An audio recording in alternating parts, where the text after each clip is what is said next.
Okay, so it's past. 11 o'clock. What's that?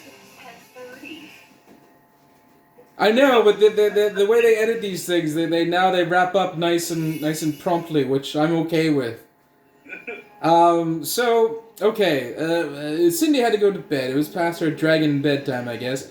But the real takeaway from this main event, I will say, okay. So Oscar won the women's. Okay, good for her.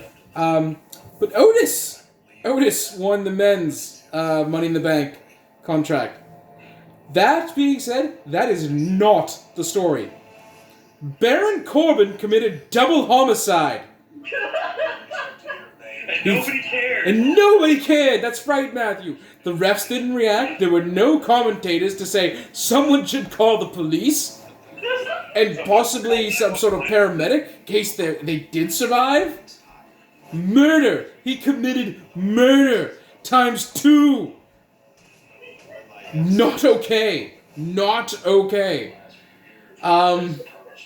So, I mean, can you put a king on trial for murder? I mean, I don't know. That match was everything.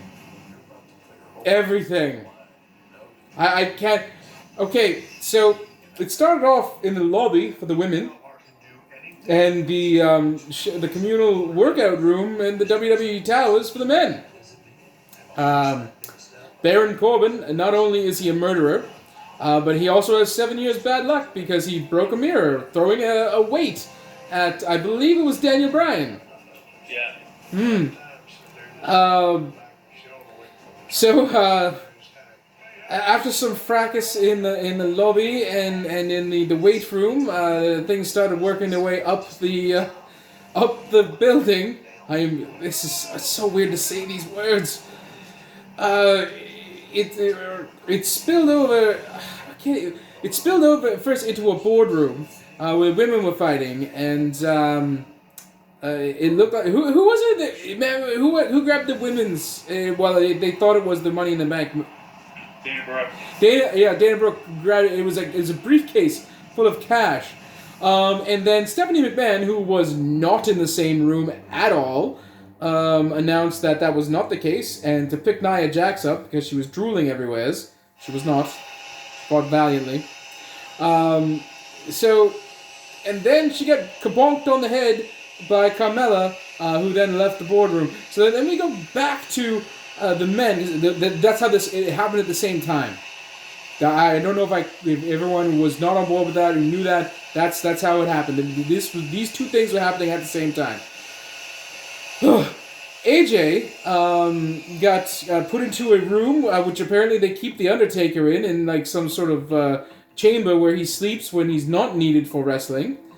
Aleister Black locked him in there, but he did manage to make his way out. There was a food fight because Paul Heyman was eating all of craft service. I gotta admit, all the cameos in this thing. There was Brother Love, yep. John Laurinaitis and Paul Heyman, they all showed up. Paul Heyman, what's that? And then Stephanie. Oh, yes, and Stephanie, and then the ultimate one being Vince, because AJ and Daniel Bryan spilled over into Vince's office.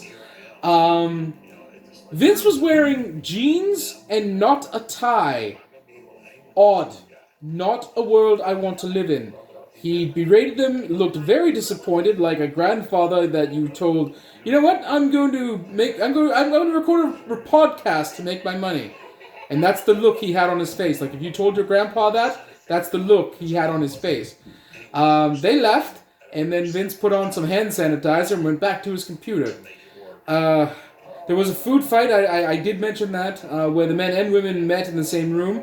Shayna Baszler choked Rey Mysterio. Then Nia Jax and Otis shared a moment, and then walked away from each other. Otis was quickly distracted by food because he's fat and stupid, apparently. That was when John Laurinaitis showed up, but thankfully he didn't eat the pie. He threw it at John Laurinaitis or splattered him in the face, and then left. saying, "Oh yeah!" like the Kool-Aid Man. They all made their way upstairs eventually. The only men that spilled over into the women's at the top, I think, was Baron Corbin. Him and Oscar were going for the Money in the Bank title, or contract rather. And for some reason, they were trying to stop each other. Don't know why. One does not affect the other at all. But she knocked Baron Corbin down and got her title, not her title, but a contract. And in true fashion, the women's case, 25% smaller than the men's case. You let that sit in, but Oscar did win it. And then the men showed up, and that's when Baron Corbin committed his double homicide. And then finally, AJ and Corbin, with wrapping this all up, they were climbing. They both got the briefcase, couldn't get it down together. Elias came out and crack!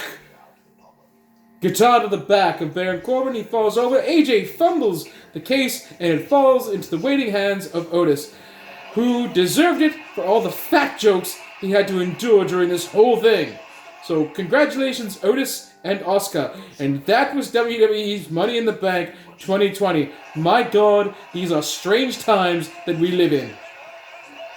The next one is Backlash. Hopefully we'll have some folks with us at that point, as things are going quite well in our part of the world. Maybe we'll be able to have some social gatherings indoors with less than 10 or 15 people or something like that.